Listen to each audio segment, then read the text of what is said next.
క్రీస్తుకు పూర్వం 605 సంవత్సరంలో బబులోను దేశం నుంచి నెబుకద్నెజరు వచ్చి యెరూషలేం ప్రాంతాన్ని సొలొమోను రాజు కట్టిన మందిరాన్ని ముట్టడించి, చరిత్రలో నిలిచిన మందిరాన్ని ముట్టడించి, అక్కడి నుంచి కొంతమందిని, కొన్ని వేల మందిని బబులోను దేశంలో, అంటే షేనార్ దేశంలో, అంటే కల్దీల దేశంలో, ఈ 3 పేర్లు ఒకటే అండి, ఒక దేశానికి ఉన్నాయి. ఆ దేశంలో ఉండుటకు వారిని తీసుకుని వెళ్ళారు. యూదులు బబులోను చెరలోకి వెళ్ళారు. వెళ్ళినప్పుడు అందరూ కూడా ఆ యొక్క బబులోను రాజు యొక్క ఇష్టానికి జీవిస్తూ ఉన్నారు. వీళ్ళు కూడా ఆ ప్రభుత్వానికి, ఆ గవర్నమెంట్కి లోబడి వారిచ్చిన జీవోల ప్రకారం వీళ్ళు బ్రతుకుతున్నారు.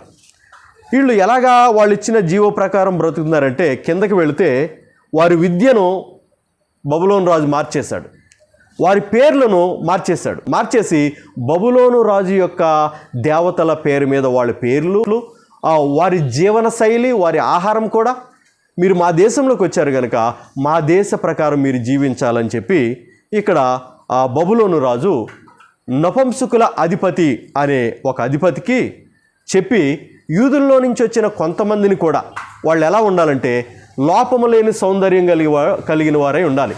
అంటే వాళ్ళ యొక్క శరీరము అంగవైకల్యంతో ఉండకూడదు, గుడ్డివారిగా ఉండకూడదు, కుంటివారిగా ఉండకూడదు. వాళ్ళు ఎలా ఉండాలంటే వాళ్ళ శరీరంలో ఏ లోపం కూడా ఉండకూడదు. వాళ్ళు హ్యాండ్సమ్ పర్సన్గా ఉండాలి, వాళ్ళు అందంగా ఉండాలి, లోపము లేని సౌందర్యం కలిగిన వాళ్ళుగా ఉండాలని చెప్పి బబులోను రాజు తన కింద ఉన్న నపుంసకుల అధిపతికి తెలియచేశాడు.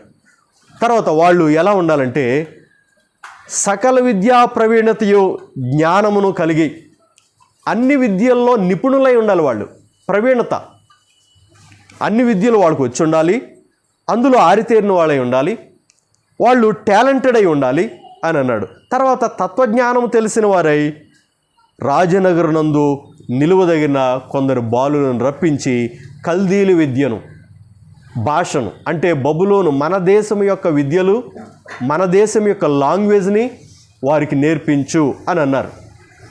అందరూ కూడా బబులోను రాజు యొక్క ఆచారాల ప్రకారం, ఆ విద్య ప్రకారం ఆ భాష నేర్చుకుంటున్నారు, ఆ దేశ కల్చర్కి అలవాటు పడ్డారు. కానీ అక్కడ జరిగిన ఒక విషయం ఏంటంటే ఒక నలుగురు యవనస్తులు, ఆ నలుగురు మాత్రం అన్నిటికీ ఒప్పుకున్నారు. కల్దీల విద్యను నేర్చుకుంటానికి ఒప్పుకున్నారు, వారి భాషను నేర్చుకుంటానికి ఒప్పుకున్నారు, వారి పేర్లు మార్చుకోవడానికి ఒప్పుకున్నారు. కానీ ఒక్క విషయంలో మాత్రం వాళ్ళు ఒప్పుకోలేదు.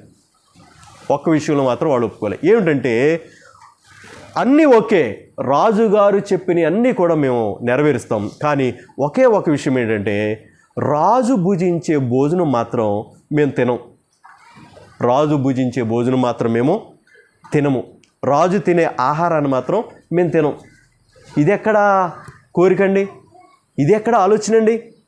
ఏమంటే మంచి క్వాలిటీ ఫుడ్ ఇస్తామంటే, ప్రతిరోజు మాంసం ఇస్తామంటే, రాజు భుజించిన తర్వాత మిగిలిన ఫ్రూట్స్ కానీ మాంసం కానీ క్వాలిటీ ఫుడ్ తినటానికి ఎందుకు ఒప్పుకోరు?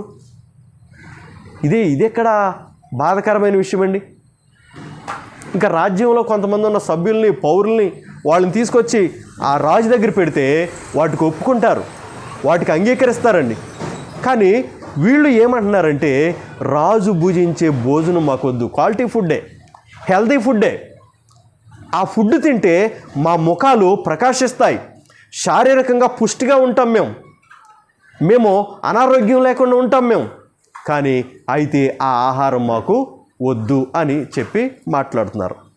ఎందుకు వద్దు అని అంటున్నారంటే ఒక విషయాన్ని మనం జ్ఞాపకం చేసుకోవాలి. చదవండి ఒక విషయాన్ని, సామెతల గ్రంథము 22వ అధ్యాయము 6వ వాక్యాన్ని. బాలుడు నడవలసిన త్రోవను వానికి నేర్పుము, వాడు పెద్దవాడైనప్పుడు దాని నుండి తొలగిపోడు. సామెతలు 22:6. బాలుడు నడవలసిన త్రోవను వానికి నేర్పుము, వాడు పెద్దవాడైనప్పుడు దాని నుండి తొలగిపోడు.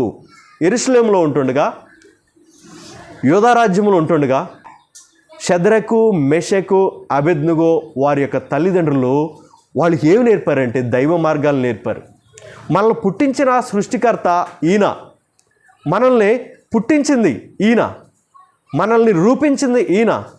ఈయన ఏం చేస్తున్నాడంటే తినువానికి ఆహారము, కట్టుకునేవానికి వస్త్రము, ఆరోగ్యము సమస్తమును దయచేశాడు ఆయన దానియేలు అని చెప్పి వాళ్ళని ఏం చేశారంటే, ప్రియమైన వాళ్ళరా, చిన్నప్పుడు అన్ని విషయాలు నేర్పితే వీళ్ళు పెద్దవారయ్యారు. ఇక్కడికి వచ్చిన తర్వాత, బబులోను రాజ్యానికి వచ్చిన తర్వాత తల్లిదండ్రుల దగ్గర లేరు. బంధువులు ఉన్నా, వారి చుట్టుపక్కల వారు ఇరుగు పొరుగు వాళ్ళు ఉన్నా వాళ్ళని వేరే డ్యూటీలో వేశారేమో. నెబుకద్నెజర్ రాజు, షండు, నపుంసకుల యొక్క అధిపతి, వాళ్ళని వేరే డ్యూటీలో వేశారేమో. అయితే ఇక్కడ జరిగిన విషయం ఏంటంటే, వీళ్ళు ఎక్కడికి వచ్చిన తర్వాత కూడా ఏం చేస్తున్నారంటే, బాలుడు నడవలసిన త్రోవను యెరూషలేములో ఉంటుండగా వాళ్ళు నేర్చుకున్నారు.